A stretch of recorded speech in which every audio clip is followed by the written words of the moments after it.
Good morning, all of you.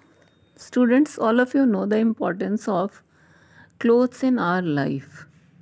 Clothes protect us from heat, cold, dust, germ, and they also help us to look nice and decent.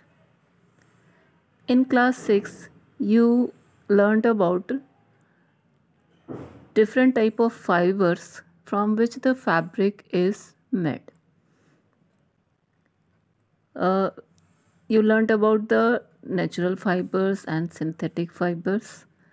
Then different types of natural fibers according to their sources. According to the sources, natural fibers are of two types: plant fibers and animal fibers.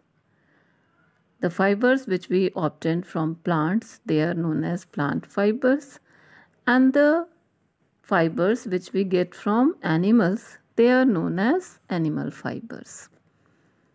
And we discussed, we studied in class 6 about plant fibers. They are cotton, jute, coir, and linen. And in class 7, in this chapter, we will discuss about the animal fibers, the fibers which we obtain from animals. In this section, we have to discuss wool and silk. These are the two well-known animal fibers. Wool is obtained from the body coat of some animals that have fine, soft hair close to their skin.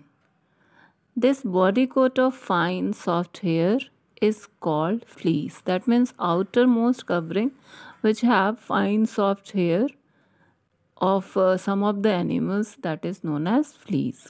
We get the fleece of animals like sheep, goat, camel and yak for making wool fibers and woolen clothes.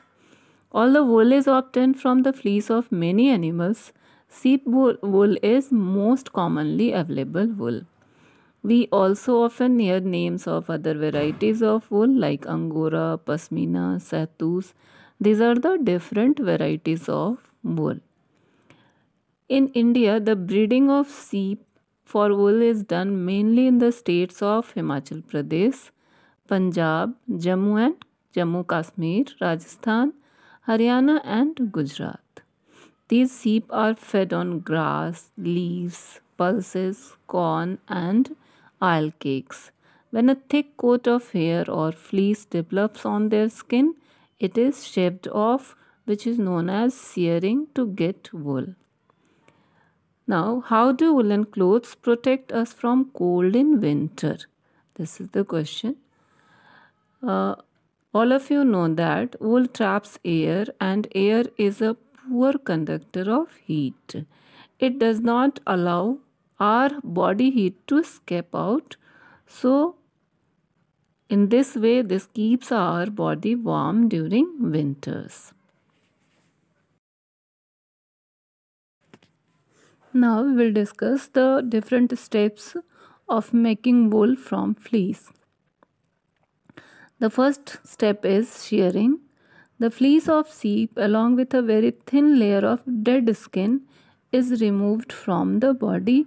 This process is known as shearing. That means the shaving off of the fleece of sheep or other animals, along with a very thin layer of dead skin, is known as shearing. The next step is scouring. The seared fleece contains dirt and grease in it. It is cleaned by washing with detergent in hot water in a large tank.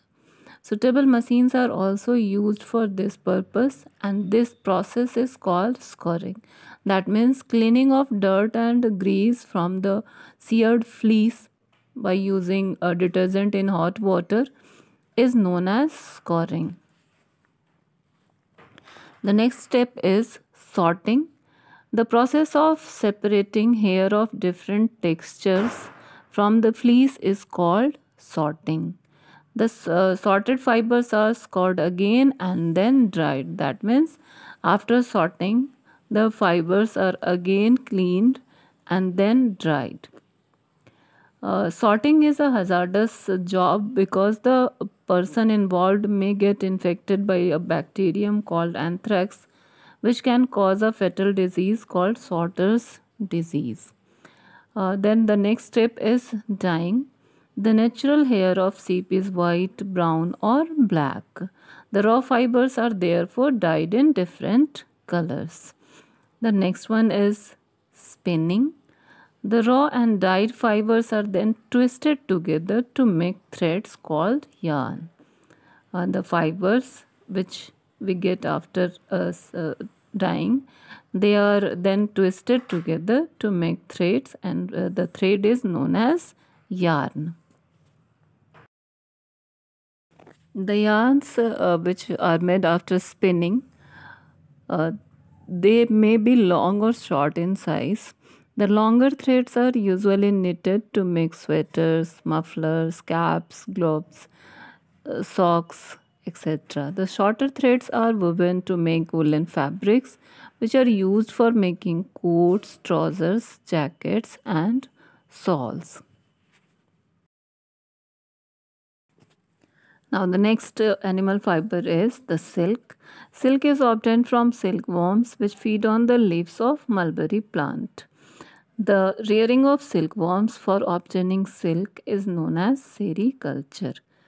Different varieties of silk are obtained from different types of silkworms. Now I'll discuss the process of obtaining silk from silk moth. Silk moth is a large white insect. A female silk moth lays hundreds of eggs which are stored at a suitable temperature. These eggs hatch to produce larvae which are called caterpillar or silkworms.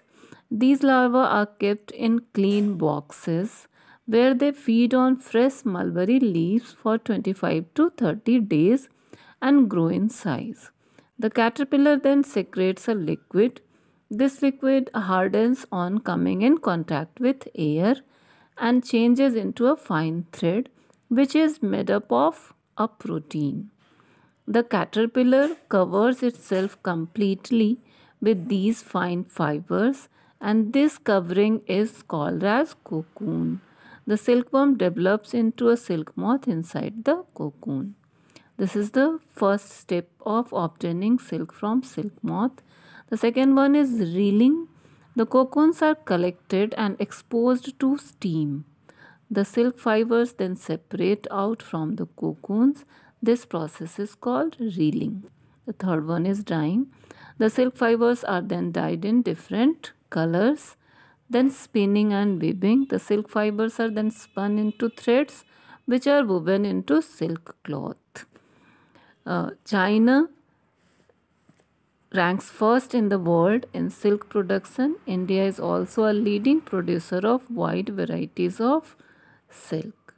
So students, that's all for today. Thank you. Have a nice day.